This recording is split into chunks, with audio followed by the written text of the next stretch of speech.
जय श्री कृष्ण। तो भक्तों, हम छठे अध्याय का महात्मा सुनते हैं। भगवान जी बोले कि हे लक्ष्मी, अब छठे अध्याय का महात्मा सुनो। गोदावरी नदी के तट पर एक नगर था। वहाँ जनश्रुति राजा था। वह बड़ा धर्मज्ञ था। एक दिन उस नगर में कोई हंस उड़ते उड़ते आकर उतार बैठे। उनमें से एक हंस बैठते ही उतावला हो उड़ गया। तब नगर के पंडितों ने कहा कि हे हंस, तू उतावला क्यों उड़ा है? क्या तू राजा जनश्रुति से भी पहले ही स्वर्ग को जाना चाहता है? तब उन पक्षियों में जो सरदार था उसने कहा कि इस राजा से भी बढ़कर एक रैयक मुनि श्रेष्ठ हैं। वह वैकुंठ के अधिकारी होवेगा। वैकुंठ लोक स्वर्ग से भी ऊंचा है।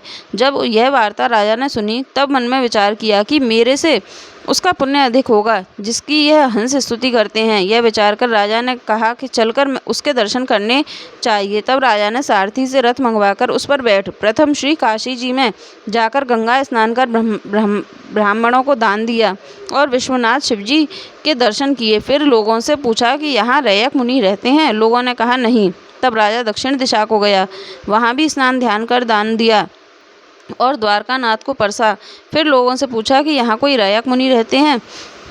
लोगों ने कहा नहीं। तब राजा पश्चिम दिशा को गया। जहाँ जहाँ तीर्थों पर जावे वहाँ तहाँ ही जाकर स्नान दान करे और रैयक मुनि को पूछे। फिर राजा ने उत्तर दिशा में जाकर श्री बद्रीनारायण जी को परसकर रथ आगे बढ़ाया तो रथ चले नहीं। तब राजा ने कहा कि मैंने समस्त पृथ्वी की परिक्रमा करी परंतु किसी भी स्थान पर मेरा रथ नहीं अटका। यहाँ पर अटका है। इससे प्रतीत होता है कि यहाँ अवश्य ही ऐसी कोई पुण्यात्मा रहती है जिसके तेज से मेरा रथ नहीं चलता।